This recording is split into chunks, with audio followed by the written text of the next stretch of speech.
بسم الله والحمد لله والصلاة والسلام على رسول الله بعد. السلام عليكم ورحمة الله وبركاته. فرحad weyn ay tahay markale inaan dalka ku soo laabto. Waxaan rabaa inaan mahad celiyo senatarada, xildhibaanada, wasiirada, bulshada qaybaheeda kala duwan, saxaafadda, soo dhaweynta mas'uuliyadda leh ay ugu soo dhaweeyeen aad iyo aad ugu mahad celiyaa. intaas kadib waxaa wada ogtihiin waxaan sugaynaa insha Allah in doorashooyinka qabsoomaan. waxaan aad u soo dhaweynaa qabsoomidda kulamada golaha baarlamaanka. waxaan rajeynaa golaha sanadkana ayagana sidaas oo kale inay mataqaanaa kulamadooda ay suura galaan. waxaan wada ognahay marxaladda dalku maanta uu maraayo inay u baahan tahay qof kastoo Soomaaliya inuu bixiyo dadaal lagu samata bixinayo dadka iyo dalka Soomaaliyeed. waa mas'uuliyad culus, laakiin haddana waa laga maarmaan in loo istaago si wax loo badbaadiyo. waa ogtihiin 4 sano ka hor meesha wax joogeen iyo maanta meesha ay wax joogaan. waxaan filaynay annagoo dhan ama Soomaalidoo dhan in runtii isbedel macna leh oo kii ay ku taamayeen ummadda Soomaaliyeed iyo dadka jecelba oo dhaco, laakiin waxaa dhacday cagsi. waxaan aaminsanahay meesha la joogo maanta waa laga dambeeyaa dhinac walba, siyaasad, dhaqaale, amni, arrimo bulsho. shacabka Soomaaliyeed waa shacab duruuf adag ku soo jiray. qof kastoo u istaaga inuu qaado mas'uuliyaddaas waa laga maarmaan inuu ka fikiro mas'uuliyadda qaaday mugga ay leedahay. dawladnimaduna waa wax la wada leeyahay oo qof la arkaba uu ka leeyahay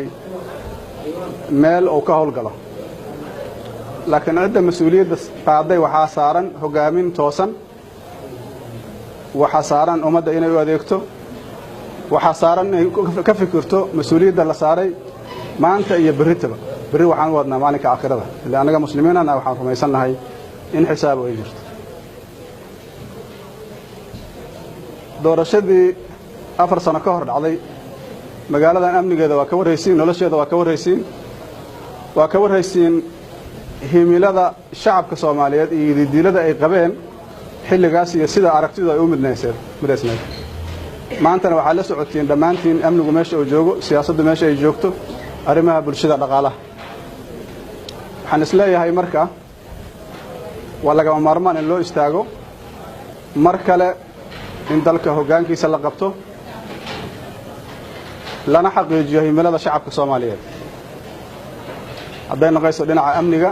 hadday naqayso dhinaca siyaasadda, hadday naqayso dhinaca maamulka, hadday naqayso dhinaca horumarka. maxaa yeelay waxaana ummadaha kale waxa ay gaareen ama ay higsanayaan xaq u leh. haddaan ka soo qaadanno ciidamada qaranka, waxaan aaminsanahay aniga si ku talagala in loo kala daadiyey. dhinaca dhaqaalaha waxaan aaminsanahay si ku takrifal ah oo ku talagal ah in madaxda qaranku ay u dhunsadeen, ummaddana dhuunta ay uga qabteen si ay u fududaato dadka inay xukumaan. waxaa jirta maahmaahyo la yidhaah oo carabtu ay leeyihiin eygaaga gaajaysi ha ku raace. marka aniga waxaan aaminsanahay 4 sano la soo dhaafay dawladda siyaasaddeedu taasay ku wajahneed. waxaana ka garan kartaa sida ay u maamuleen doorashooyinka xildhibaanada iyo senatarada. waxaa la gaarsiiyey fasaadka ama corruptionka tuulooyinka iyo baadiyaha la gaarsiiyey. maxaa u malaynaysaa dal faqri ah oo ay tahay inuu soo kabto marka waxa kaliya oo ay ka fikiraan laga dhigo lacag ay qaataan oo damiirkooda iyo codkooda la iibsado? maxaa u malaynaysaa meesha uu gaari karo? horumarka ay gaari karaan maxuu noqon karaa? intaas waxaa sii dheer sida la isugu diray dadka. maxaa ila dawladnimadu waa dad heshiisa oo higsanaya ujeedooyin midaysan oo ay leeyihiin. afkaartaas guraacan intaas kaliya kuma eka. waa ka sii dheer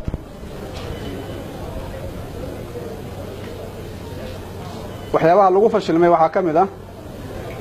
dawladda mas'uuliyaadka ay qaaday oo laga sugayo waxaa ka mid ah dastuurka in la dhameystiro dastuurka in la dhameystiro waa shay sahlan aad u fudud oo laga shaqay karo waxba lagama qabanin waxaan leeyahay ujeedada loo sameeyay maxaa yeelay dastuur haddii la sameeyo waxa imaanaysa in loo hoggaansamo sharci haddii la sameeyo in loo hoggaansamo dawladdan waxay ku caanbaxday inay sharciga garab marto dawladdan waxay ku caanbaxday inay gaboodfal ku talagala samayso marka danteeda ma aha inay sharci samayso dalkaana waxa uu ku jiri karaa waa sharci iyo kala dambeyn maxaa naga dhaxeeya waxa naga dhaxeeya dalka maxaan ku wada lahaa karnaa sharci sidaas oo kale in la dhameystiro mas'uuliyadda labaad waxay maamulada in la dhameystiro maamulada la sameeyay waxa wada ogtiin sida loo sameeyay mid kastaba sida uu ku sameeyay kulligooda waxa lagu beesgareeyay inuu ku sameeysmo danaha ayagu ay leeyihiin waxa la abuuray conflict iyo isku dhacyo dhexmara dawladda dhexe iyo gobolada laga sameeynayo maamulada waxaan ka soo qaadanaynaa gobolka hadda noogu dhow koonfur galbeed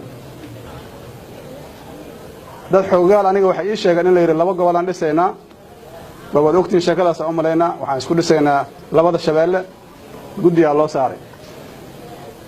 kuwa kale waa loo yeeray waxa la yiri saddex gobol soo diyaariye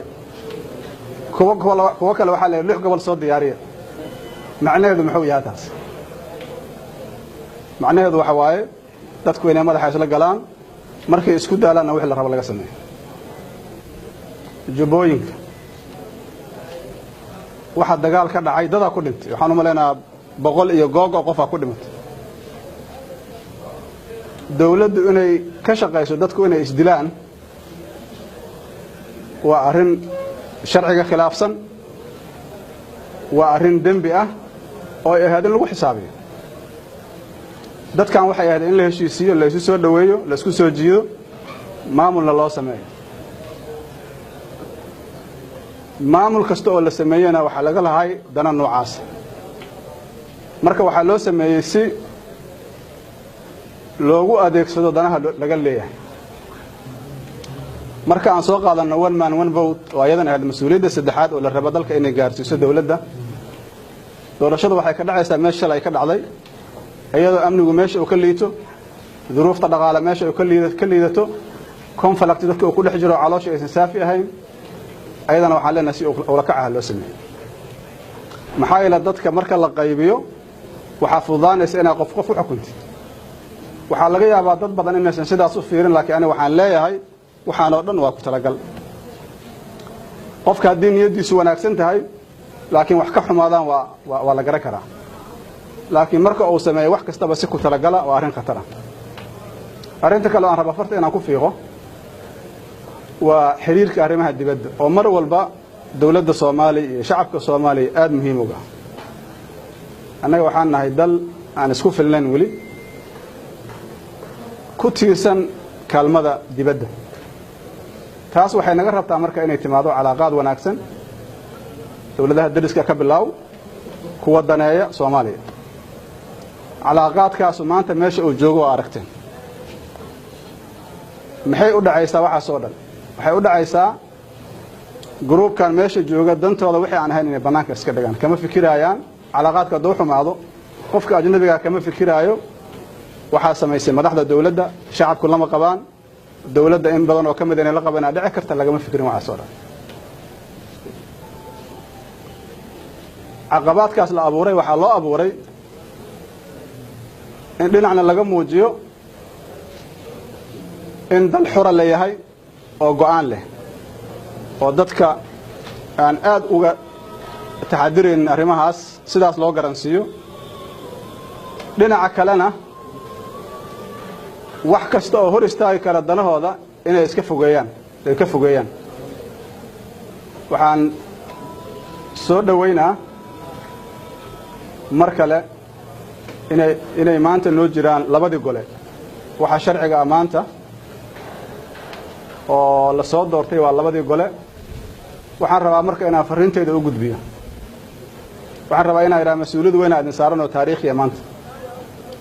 waa arkaysiin maanta xaalad dalku meesha ay marayso dhinac walba dhinac siyaasadeed dhinac amni dhinac mataqaanaa bulsho dhinac mataqaanaa dhaqaale haddii aadan doorana cid daacadka ah niyad u haysa inay wax qabato u istaagaysa inay dalka midayso dana aan ka lahayn kursiga aan ahayn shaqada loo wakiisho inay qabato dalku wuxuu aadayaa meeshaan meel ka liidata haddii aad u jilacdiin handadaadda iyo is-hortaagga iyo dhaqaalaha ummadda ee la dhacay aad u hanqaltaagtiinna iyadana waxaa imaanaysa khatar waxayna keeni kartaa qof walba dhibku inuu soo gaaro waa mas-uuliyad adduunyo waa mas-uuliyad aakhira marka waxaa leenaha codkiina geeya meel saxa maanta dalkan inuu badbaado iyo inuu meel kale aado laa qadar allah codkiina ku xidhanta ha ka fikirin maslaxadaada gaarka ah ka fikir maslaxada qaranka maslaxada shacabka soomaaliyeed maslaxada dawladda soomaaliyeed ka fikir maalin taariikhi ay ku tahay inaad garato mas-uuliyaddaas waa arrin muhiima waxaan rabaa inaan idiin sheego fursadaha ay heshay dawladdan oo ay beerdaraysay waxay heshay ixtiraaf buuxa waxay heshay dhaqaale waxay heshay isgarab istaag dhab ah oo adduunka uu garab istaago waxay heshay rabitaan shacab Soomaaliyeed oo diyaar ah dawladooda inay dhageystaan maxaa ka nool inta adinka idin weydiinaa maanta waxna kama nool waxa soo dhanna waxay u dhaceen si ku talagal ah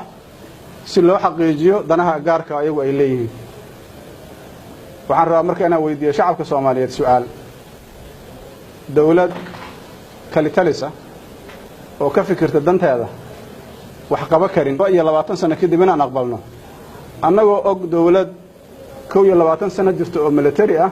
waxa kaliya oo aan ku riixayn inay ahaayeen inay ahaado dawlad kalitalisa jawaabtu waa cadda maya haddaba maxay tahay dariiqa wanaagsan oo looga bixi karo qof kasta oo Soomaaliya xildhibaanada jooga ama miduu qaraabo leeyahay ama miduu saaxiib leeyahay inuu codkiisa gudbiyo inuu waaniyo inuu aqliga celiyo inuu dhiirigeliyo inuu u sheego codkiisa macnaha ugu fadhiyo ummadda Soomaaliyeed maanta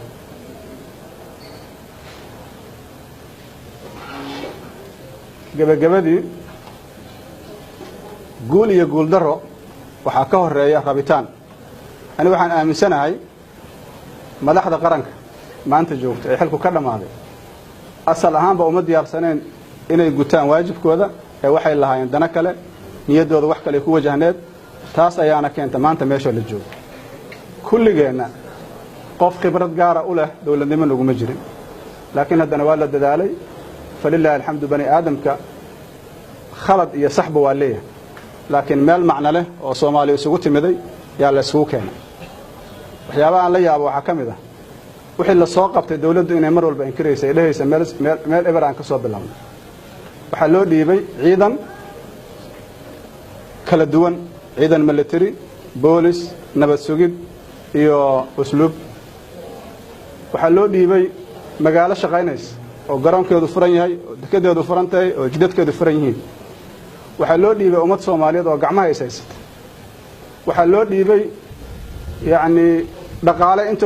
inta rabaa la akaada dadka inay wax u soo golayaan nolol ay jirto waxa soo dhan dawladdu waxay isku dayday inay dafarto su'aashu marka waxay tahay haddaad ziira ka timiday bal noo sharax ziirada saa uga timiday waxaa la isu keenay halkan ergey waxaa la ansixiyay dastuur waxaa la doortay xildhibaanadii yaa ku doortay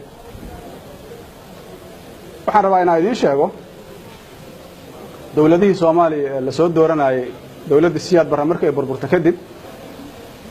2000 dawladda ku meel gaarka ahayd Cabdiqaasim waxa lagu doortay Djibouti 2004 dawladda ku meel gaarka ahayd Cabdullaahi Yuusuf hogaaminay waxa lagu doortay Imbagati 2009 dawladdii aniga aan hogaaminay waxa lagu doortay Djibouti mar kale 2012 dawladda madaxweyne Xasan Sheekh oo hogaaminay waxa lagu doortay magaalada Muqdisho soo dawladda magaalada Muqdisho lagu doortay inay tiraa meel eber aan wax ka bilawnay garma noqonaysa maya طيب aan u laabano qiimeyn dhaqaalaha aan fiirino amniga aan fiirino arrimaha bulshada aan fiirino siyaasadda aan fiirino meesha shalay wax joogeen iyo maanta meesha wax joogaan yaa roon waxaan aaminsanahay shalay roon horumarkii afarta sano la sugaayay lama ark marka waxaan leeyahay waxay ahayd in la yiraahdo doorasho ma gali kartiin dambiilayaal aad tihiin ummadii akhyaanteen antida dadka aad dhunsanteen maxaa yeelay doorashada lacagta lagu galay xagee ka timid lacagtaas ma hore loo haayay maya xagee ka timid ama waxay ka timid magaca shacabka Soomaaliyeed ama waxa aad wada ogtihiin oo la dhunsaday dhulka dawladda la wada iibsaday wax la ogyahay waxaan la ogeyn waxay ila tahay marka inay tahay marxalad muhiim ah inaanu istaagno dalkeenna marka la inaan hanano annagoo rabsho sameynaynin inaan ku raadino dariiqa saxda ah dimuqraadiyadda waana tan aan filayno inay u dhacdo sida wanaagsan shacabka Soomaaliyeed ay filayaan inay u dhacdo mar kale waxaan rajo weyn ka qabaa inaan mas'uuliyadda hoggaanka dalka ku guuleysto si aan ugu celiyo khadkii ay ku socotay ee ahaa in la higsido himilada shacabka Soomaaliyeed in la mideeyo shacabka Soomaaliyeed la soo dhaweeyo in la dhiso ciidamada dawladda ama hay'adaha dawladda dhamaantood ha noqdaano kuwa amniga garsoorka iyo maamulka in la hagaajiyo calaaqaadka u dhaxeeya shacabka Soomaaliyeed dhamaantood ama ha noqdaano gobollo ama ha noqdaano qabaa'il waxa ugu horeeyo sameeyay doona insha Allah waxay noqon doonaan dib u heshiisiin dadku ay niyadda isu furaan si dhab ugu wada hadlaan wixii soo dhacay waxaan ka shaqeyn doonaa Ilaahay idankiisa hay'adaha dawladda in sida ugu wanaagsan loo dhiso waxaan ka shaqeyn doonaa in dalka aan la keeno shirkada maalgashada si shacabka Soomaaliyeed loogu abuuro shaqo waxaan ka shaqeyn doonaa in kor loo qaado aqoonta iyo waxbarashada shacab hadaa rabtid inaad bedeshid waa inaad wax ka bedeshaa aqoonta waa in la baahiyo aqoonta qof kasta oo Soomaaliya waa inuu helaa aqoonta oo xaq u leeyahay ugu yaraan dugsi hoose iyo dugsi dhexe waa inay noqdaan lacag la'aan waana wax la sameyn karo in dib loo dhiso jidadkii korontadii biyihii waa in la helaa waa qofku xaq u leeyahay ka maarmin karin qaybna ka ah horumarka dalka waxyaabahaas oo idin waxaan fursad u helnay inaan jawi degan uga soo fikirno u soo diyaar garowno maxaa yeelay markuu qofku xafiiska fadhiisto waa adagtahay inuu ka fikiro waxyaabaha istiraatiijiga waxaan rajaynayaa qof kasta oo Soomaali ah gaar ahaan xildhibaanada iyo senatarada inay gacan ugu soo sii doonaan waa mahadsantiin. Wassalaamu calaykum wa rahmatullahi wa barakaatuh.